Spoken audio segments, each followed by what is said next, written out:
বন্ধুসকল নমস্কাৰ। আজি এটি খুবেই ধুনীয়া কাহিনী লৈ আপোনালোকৰ মাজলৈ আহিছোঁ। হয়, আপুনি যদি এগৰাকী বিবাহিত পুৰুষ অথবা মহিলা, তেনেহ'লে এই কাহিনীটো একমাত্ৰ আপোনাৰ বাবে। আৰু আপুনি বিবাহিত, কিন্তু আপোনাৰ দাম্পত্য জীৱনত আজিকালি সৰু সৰু কথাতে দুয়োৰে মাজত অমিল দেখা যায়। ঘনাই ঘনাই তৰ্কাতৰ্কি অথবা কাজিয়া হয়। এই সৰু সৰু কথাই বা সৰু সৰু ভুল বুজাবুজিত অতিষ্ঠ হৈ আপুনি ডিভোৰ্চ লোৱাৰ সিদ্ধান্ত ল'বলৈ বাধ্য হৈছে। তেনেহ'লে এই কাহিনীটো আপোনাৰ বাবে। 100% গেৰেণ্টি যে আপুনি এই কাহিনীটো শুনাৰ পিছত আপুনি লোৱা ডিভোৰ্চৰ সিদ্ধান্ত সলাই পেলাবলৈ বাধ্য হ'ব। আৰু আপুনি যদি বিবাহিত নহয়, কিন্তু বিবাহৰ বান্ধোনেৰে বান্ধ খাম বুলি ভাবি আছে, অৰ্থাৎ বিয়াখন পাতিম বুলি ভাবি আছে, বহুদিনৰ প্ৰেমৰ অন্তত এইবাৰ সংসাৰৰ মায়াজালত সোমোৱাৰ সিদ্ধান্ত লৈছে, তেনেহ'লে এই কাহিনীটো আপোনাৰ বাবে। বন্ধুসকল, এইখিনিতে আপোনাক আৰু এটা কথা কৈ থওঁ, কাহিনীটো আপুনি শেষলৈকে শুনিব। আধাতে এৰিলে বা স্কিপ কৰি কৰি শুনিলে আপোনাৰ বুজি পোৱাত অসুবিধা হ'ব। গতিকে বন্ধুসকল, আহক কাহিনীটি আৰম্ভ কৰোঁ। প্ৰেম অপ্ৰেমৰ গল্প। তেনেহ'লে তই ডিভোৰ্চৰে খাটাং সিদ্ধান্ত ল'লি। খাটাং বুলিয়েই ধৰিবলৈ আকৌ কি আছে? এনেকুৱা চিৰিয়াছ কথাত মনৰ দুধুৰ মুধুৰ অৱস্থা কিন্তু ভাল নহয়। পাছত পস্তাবি। নহয়, এইখিনিতে এটা সমস্যা আহি পৰিছে। কি? মিকি আৰু বিকিক লৈ সমস্যাটো হৈছে? বুজাই ক। মানে মিকি আৰু বিকিয়ে মাক দেউতাক কাকো এৰিব নোখোজে। ডিভোৰ্চৰ পাছত সুজাতা আৰু মই বেলেগে বেলেগে থাকিব লাগিব। তেতিয়া সিহঁতে মাক বা দেউতাক যিকোনো এটাকহে পাব। সেইটোতো হয়েই। ডিভোৰ্চৰ অৰ্থই হৈছে ছেপাৰেট। সেই কথাটোকে সিহঁত দুটাই বুজিব নোখোজে। এইটো একেবাৰে স্বাভাৱিক কথা। ডিভোৰ্চৰ অৰ্থ বুজিব পৰাকৈ সিহঁতৰ বয়সেই বা হৈছে কিমান? 6-7 মান হ'লনে? মিকিৰ 7, বিকিৰ 5। তেনেহ'লে এই বয়সত ল'ৰা ছোৱালীয়ে মাক দেউতাকৰ পৰা সমানে মৰম বিচাৰিবই। জানো যদি তই ডিভোৰ্চ ল'ব খুজিছ কিয়? ইমান অশান্তি কৰি আৰু কিমান জীয়াই থাকিবি? জীয়াই থকাৰ অৰ্থই বা কি? সংসাৰ কৰিলে দুই এটা অশান্তি থাকিবই। সেইবোৰ সহ্য কৰিয়েই জীয়াই থাকিব লাগিব। নোৱাৰি আৰু। সহ্য কৰিব পৰাহেঁতেন ডিভোৰ্চৰ সিদ্ধান্ত নলয়। তেনেহ'লে সোনকালে ডিভোৰ্চটো লৈ পেলা। খেলা খতম। ল'মতো ল'মেই, পাৰিলে কাইলৈকে ল'ম। কিন্তু মিকি বিকিৰ কথাটোৰ কাৰণেহে। মিকি বিকিৰ কথা চিন্তা কৰিলে তই ডিভোৰ্চ ল'ব কেতিয়াও নোৱাৰিবি। গতিকে সিহঁতৰ কথা বাদ দে। কিন্তু মই যে সিহঁতৰ দেউতাক, পিতৃ হিচাপে মই সিহঁতৰ কথা চিন্তা কৰাটো মোৰ কৰ্তব্য। চা, তই এটা হাতেৰে দুটা শল কেতিয়াও ধৰিব নোৱাৰ। তই এটা শান্তিময় জীৱন কটাবলৈ হ'লে ডিভোৰ্চ ল'বই লাগিব। আৰু তই মিকি বিকিৰ কথা চিন্তা কৰিবলৈ হ'লে এটা অশান্তিময় জীৱনেই কটাই থাকিব লাগিব। এনে ক্ষেত্ৰত তোৰ কৰণীয় কি তই নিজেহে বেছি ভালকৈ জানিবি। নাই, মোৰ মূৰে কাম নকৰা হৈছে, সেয়ে তোৰ ওচৰলৈ আহিছোঁ। পৰামৰ্শ বিচাৰি, নহয় উপায়। ভাল হঁহুৱালি। কিয়? মোৰ নিচিনা দাংবৰলা এটাই তোক কি উপায় দিম কচোন? সংসাৰ তিতা মিঠাটো মই একোৱেই পোৱা নাই। নহয়, তই পাৰিবি দিব।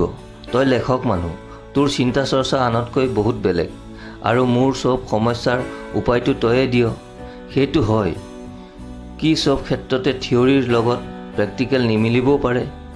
অৰ্থাৎ তোৰ আমাৰ লগৰ বিপুলক মনত আছেনে? আছে। কিন্তু ইয়াৰ মাজলৈ বিপুল আহিল কিয়?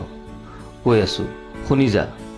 চাকৰি পোৱাৰ আগতে সি এবাৰ ৰঙালাও খেতি কৰিবলৈ মন মেলি মোক এটা হিচাপ কৰি দেখুৱালে। তাৰ মতে 5 বিঘা মাটিত ৰঙালাও খেতি কৰি এবছৰত সি 2 লাখ টকা লাভ কৰিব পাৰিব। কিন্তু মই তাৰ কথাত একমত নহ'লোঁ। মোৰ হিচাপ মতে সি 20,000 পোৱাটো কঠিন হ'ব। মই হতাশ কৰিছোঁ বুলি সি মোক পেটে পেটে বেয়াই পালে। পাছত গম পালোঁ সি মাত্ৰ 10 নে 12,000 টকাহে পালে। তাৰমানে তই ইয়াৰ দ্বাৰা বুজাব খুজিছ তোৰ উপায়টো ফলপ্ৰসূ নহ'বও পাৰে। ঠিকেই বুজিছ। তথাপি দেচোন এটা, কিজানি কামত আহেই। ইমানকৈ ধৰিছ যেতিয়া দিম বাৰু এটা। কিন্তু তই যদি প্ৰথমে মোৰ কথা শুনিলিহেঁতেন, মোৰ ওচৰলৈ উপায় বিচাৰি কেতিয়াও আহিব নালাগিলহেঁতেন। মানে মইতো তোক সুজাতাক বিয়া কৰাবলৈ মানা কৰিছিলি। দস্তুৰ মত কৰিছিলি। মোৰ ভালৰ বাবেই কৰিছিলি। কিন্তু তাৰ কাৰণে তই মোক পেটে পেটে বেয়াই পাইছিলি। আনকি সুজাতাৰ লগত মোৰ কিবা গোপন সম্পৰ্ক আছে বুলি সন্দেহ প্ৰকাশ কৰিছিলি। লাজ নিদিবি আৰু। তেনেকুৱা বয়সত মানুহৰ মন এনেকুৱাই হয়। হ'ব, বুজিছোঁ তোৰ কথা, কিন্তু তোক কথাবোৰ ইমান ফঁহিয়াই বুজাই দিয়াৰ পাছত তই মোৰ কথা শুনিব লাগিছিল। কি কৰিবি, সেই সময়ত মই সুজাতাৰ প্ৰেমত প্ৰায় পাগল হৈ গৈছিলোঁ। তাতে প্ৰথম প্ৰেম। সুজাতা অবিহনে জীৱনটো ব্যৰ্থ যেন লাগিছিল। এইখিনিলৈকে ঠিকেই আছিল। প্ৰেমত পৰাটো একো বেয়া কথা নহয়, অপৰাধো নহয়। কিন্তু প্ৰেম আৰু বিবাহ দুটা বেলেগ বস্তু। কাৰণ প্ৰেমত চৰ্ত নাথাকে, বিবাহত থাকে। প্ৰেমত দায়বদ্ধতা নাথাকে, বিবাহত থাকে। প্ৰেমত যৌনতা নাথাকে, বিবাহত থাকে। তেনেহ'লে তই ক'ব খোজ নেকি প্ৰেম বিবাহ যুক্তিসন্মত নহয়? নকওঁ। প্ৰেমত যুক্তিৰ কথা আহিবই নোৱাৰে। তেনেহ'লে মই ক'ব খুজিছোঁ, প্ৰেমত পৰাৰ পাছত যুৱক যুৱতী দুয়ো মানসিকভাৱে বহুত ওচৰ চাপি যায়। আজিকালি অৱশ্যে শাৰীৰিকভাৱেও। সেই কথা বাদ। পৰস্পৰৰ ৰুচি অভিৰুচি, চিন্তা চৰ্চা, উচ্চাকাংক্ষা, জীৱনবোধ জনাৰ পাছত প্ৰেমিক প্ৰেমিকাই ভাবি চোৱা উচিত, বিবাহৰ পাছত তেওঁলোকে সুখী হ'ব নে নহয়। জীৱনৰ সুদীৰ্ঘ পথত অমৃত্যুলৈকে সুখে দুখে হাতত হাত ধৰি আগবাঢ়ি যাব পাৰিবনে নাই। সেইবোৰ কথা মনত ৰাখিয়েইতো প্ৰেমিক প্ৰেমিকা বিয়াত বহে। নহ'লে বহে, কিন্তু তেনেই কম সংখ্যকহে। সৰহ সংখ্যকে বিয়াৰ পাছত যি হৈ হ'ব, এৰাধৰা কৰি চলি যাব, এনেকুৱা ধাৰণা কিছুমান পোষণ কৰিহে বহে। অৱশ্যে কিছুমানে আৰু এটা যুক্তি সৃষ্টি কৰি লয়। কি? এওঁলোকে ভাবে শাৰীৰিক সম্পৰ্কই নাৰী পুৰুষৰ সম্পৰ্ক দৃঢ় কৰে। এবাৰ শাৰীৰিক সম্পৰ্ক ঘটাৰ পিছত তেওঁলোক আৰু পৃথক হ'ব নোৱাৰে। গতিকে বিভিন্ন ক্ষেত্ৰত পাৰ্থক্য থাকিলেও এওঁলোকে বিয়াত বহিবলৈ সংকোচ নকৰে। ফলত তেওঁলোকৰ তোৰ নিচিনা অৱস্থা হয়গৈ। মোৰ ক্ষেত্ৰতো এনেকুৱাই হৈছে বুজিছ। মানে সুজাতাৰ মনটোতকৈ শৰীৰটোহে মোক বেছিকৈ আকৰ্ষণ কৰিছিল। তই যদি আমাৰ মানসিক আৰু শাৰীৰিক আকৰ্ষণক প্ৰেছাৰৰ তুলনা কৰ, তেনেহ'লে আমাৰ প্ৰেমৰ প্ৰেছাৰৰ জোখ আছিল 20/80। এতিয়া বুজিলি নহয়, প্ৰেমৰ কাৰণে শৰীৰ নহয়, মনহে মুখ্য। বাৰু এতিয়া সেইবোৰ কথা বাদ দে, এতিয়া আচল কথালৈ আহ। তই আহিলেহে মই যাব পাৰিম। বলটোতো এতিয়া তোৰেই হাতত। ঠিকেই কৈছ, কিন্তু প্ৰথমতে মই তোৰ পৰা দুটামান কথা জানি ল'ব লাগিব। কি কথা?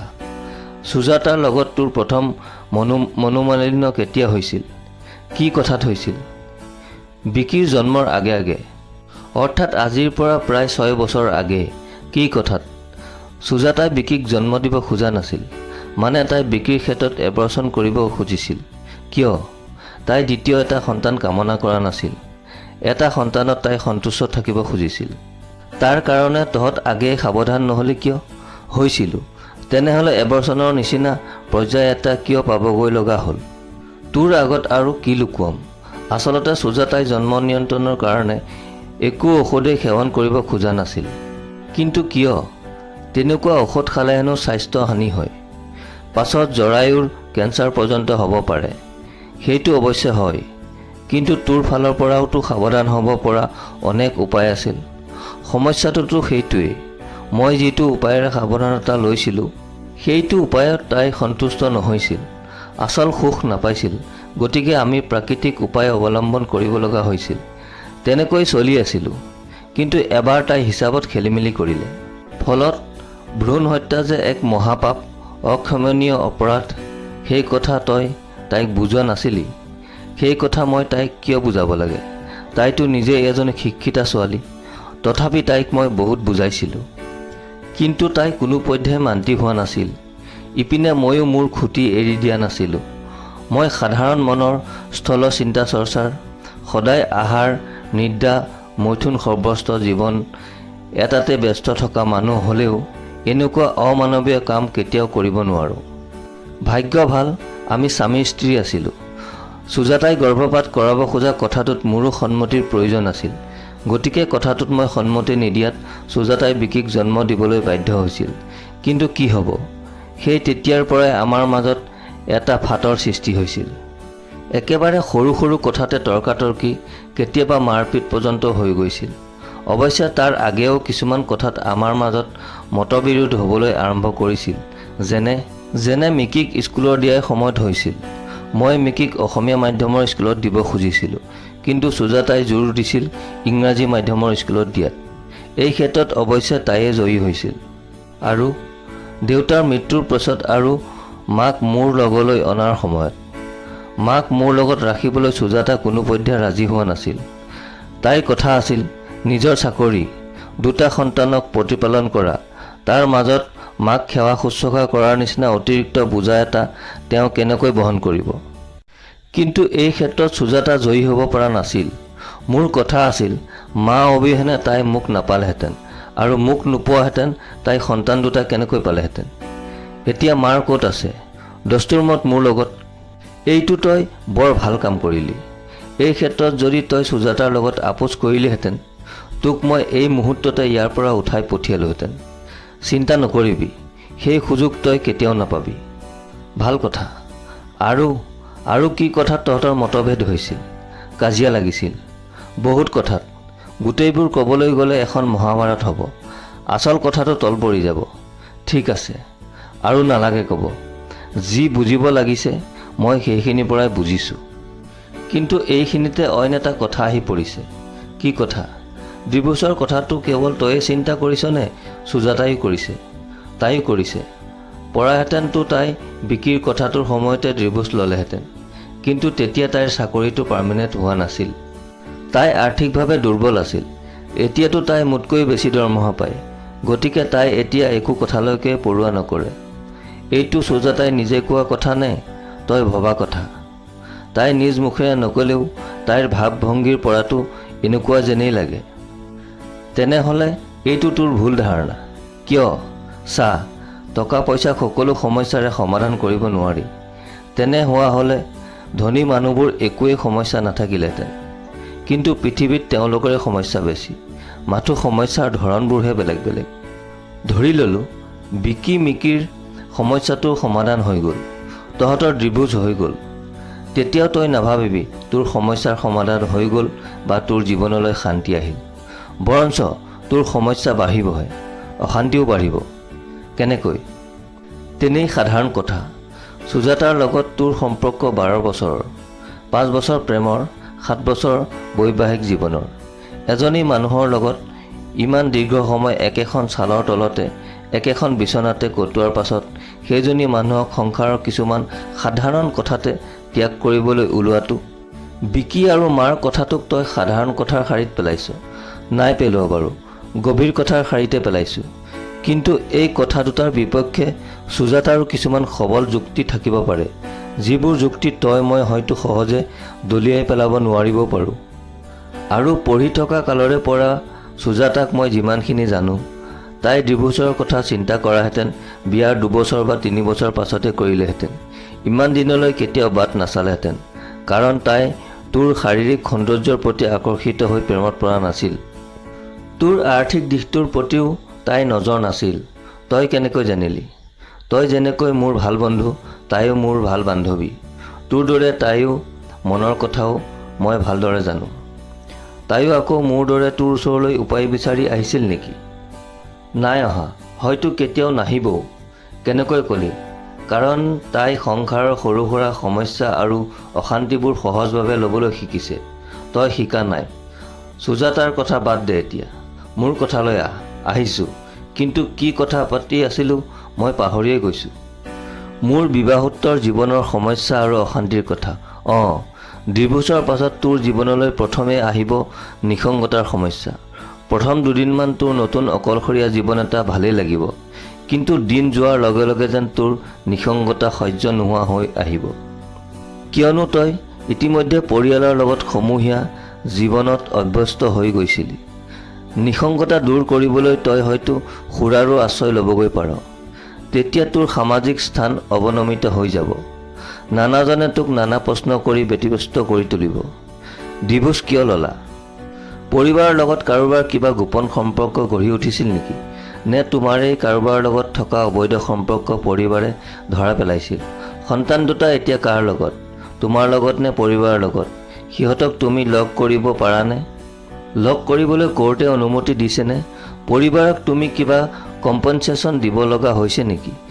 যদি হৈছে কিমান? তুমি আকৌ কাৰোবাক বিয়া কৰোৱাৰ কথা ভাবিছা নেকি?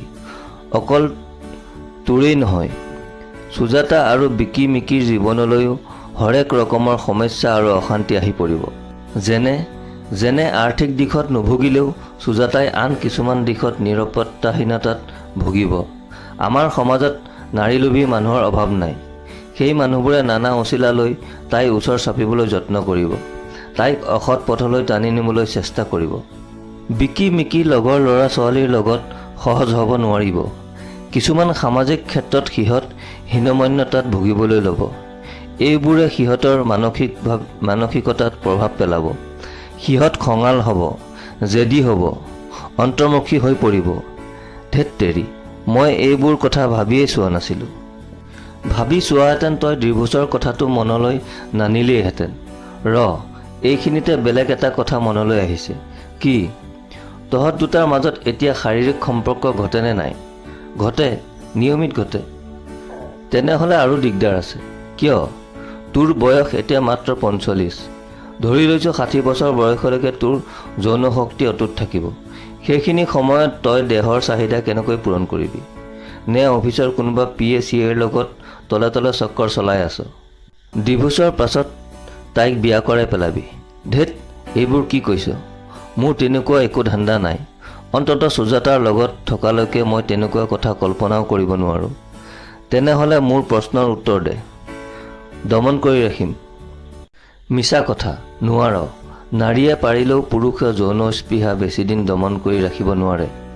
সেইটোৱে যদি হয়, তেনেহ'লে কাৰোবাক বিয়া কৰাব লাগিব আকৌ। তেতিয়াও তই সম্পূৰ্ণ সুখী হ'ব নোৱাৰিবি। কিয়? সুজাতাৰ নিচিনা অতি সুন্দৰী যুৱতী এগৰাকী তই দুনাই নাপাবও পাৰ। তাতে তই ডিভোৰ্চী মানুহ। এনেকুৱা মানুহলৈ ভাল ছোৱালী ক'ত আহিব কচোন? তই যদি কাৰোবাক প্ৰেমৰ জালত ফচাব পাৰ, তেতিয়া বেলেগ কথা। এই বয়সত প্ৰেম একো অসম্ভৱ নহয়। ইয়াতকৈ বেছি বয়সৰ মানুহৰ প্ৰেম হয়। মোৰ দ্বাৰা আৰু নহ'ব। এবাৰ প্ৰেমত পৰিয়ে এতিয়াও জুলুকে পানী খাই আছোঁ। এইখিনিতে আৰু এটা কথা মনলৈ আহিছে। কি? তই ডিভোৰ্চ দিয়াৰ পাছত সুজাতাই যদি বেলেগ কাৰোবাক বিয়া কৰায়, তই জানো ঈৰ্ষাত জ্বলি পৰি নমৰিবি? এইটোতো 16 অনাই সঁচা। তেনেহ'লে তই জানো সুখী হ'ব পাৰিবি? কথাবোৰ বৰ গণ্ডগোলীয়া দেখোন। শুন, কথাবোৰ এনেকৈ বঢ়াই নি থাকিব পাৰি। তাৰ ডিভোৰ্চৰ সপক্ষে বিপক্ষে নানা যুক্তি থিয় কৰাব পাৰি, কিন্তু লাভ হ'লে একো নহ'ব। অৰ্থাৎ কথাটোৰ একো সমাধান নোলাব। তেনেহ'লে মই এতিয়া কি কৰোঁ? মোৰ মতে তই ডিভোৰ্চ নোলোৱাটোৱেই শ্ৰেয়। কি? তহঁতৰ মাজত সৰু সুৰা খুটখাট তৰ্কাতৰ্কি কাজিয়া পেচাল লগাৰ বাহিৰে বাকী দিশত তহঁতেতো স্বাভাৱিক জীৱনেই কটাই আছ। একেলগে খাইছ, ফুৰিছ, বজাৰ কৰিছ, মন্দিৰলৈ গৈছ, জইণ্ট একাউণ্ট খুলিছ, জীৱন বীমাৰ পলিচি কৰিছ, আনকি নিশা একেলগে শুইছও। এইখিনিতে নতুন কথা এটা মনলৈ আহিছে। কি? তই অলপ আগেয়ে কৈছিলি নহয়, সুজাতাৰ লগত তোৰ নিয়মিত যৌন সম্পৰ্ক স্থাপন হৈয়ে আছে। কৈছিলোঁ। তহঁত দুয়োটাৰ মাজত যে প্ৰকৃত মনোমালিন্য ঘটা নাই, তহঁত দুয়োটাই যে কোনেও কাকো অন্তৰে ত্যাগ কৰিব খোজা নাই, এই কথাটোৱে আটাইতকৈ ডাঙৰ প্ৰমাণ। ইমান পাক লগাই কথা নকবিও, চিধাচিধিকৈ ক। মানে মানসিক আকৰ্ষণ নাথাকিলে এহাত স্বামী স্ত্ৰী কেতিয়াও এনেকৈ সদায় একেখন বিচনাতে শুব নোৱাৰে। তহঁতৰ পৰস্পৰৰ প্ৰতি থকা মানসিক টানটো এতিয়াও শেষ হৈ যোৱা নাই। তাক জীয়াই ৰাখিবলৈ পাৰিলে বঢ়াবলৈ চেষ্টা কৰ। তেহে সংসাৰৰ আচল মধুপান কৰিব পাৰিবি। কি হ'ল, মনে মনে থাকিলি যে? মনত কিবা খোকোজা আছে নেকি? নাই, এটা কথা ভাবিছিলোঁ। কি? সুজাতাক বিয়া কৰাব খোজোতেও মই তোৰ পৰা পৰামৰ্শ বিচাৰিছিলোঁ। তেতিয়া মই তোৰ কথা মনা নাছিলোঁ। আৰু এতিয়া সুজাতাক ডিভোৰ্চ দিব খুজি তোৰ পৰাই উপায় বিচাৰি আহিছোঁ। এইবাৰ পিছে মোৰ কথা মানিবিনে নাই? নামানিলে তই বেয়া নাপাবি জানো? নাপাওঁ। তেনেহ'লে মানিম। বন্ধুসকল, কাহিনীটো কেনে লাগিল কমেণ্ট কৰি নিশ্চয় জনাব। যদি ভাল লাগিল তেনেহ'লে ভিডিঅ'টোত এটি লাইক কৰি দিবলৈ নাপাহৰিব। আৰু চেনেলটো যদি প্ৰথম ভিজিট কৰিছে তেনেহ'লে চেনেলটো ছাবস্ক্ৰাইব কৰি বেল আইকনটো প্ৰেছ কৰি দিব, নিতৌ এনেধৰণৰ কাহিনী পাই থাকিবলৈ। আজিলৈ আহোঁ। ধন্যবাদ। জয় অসম।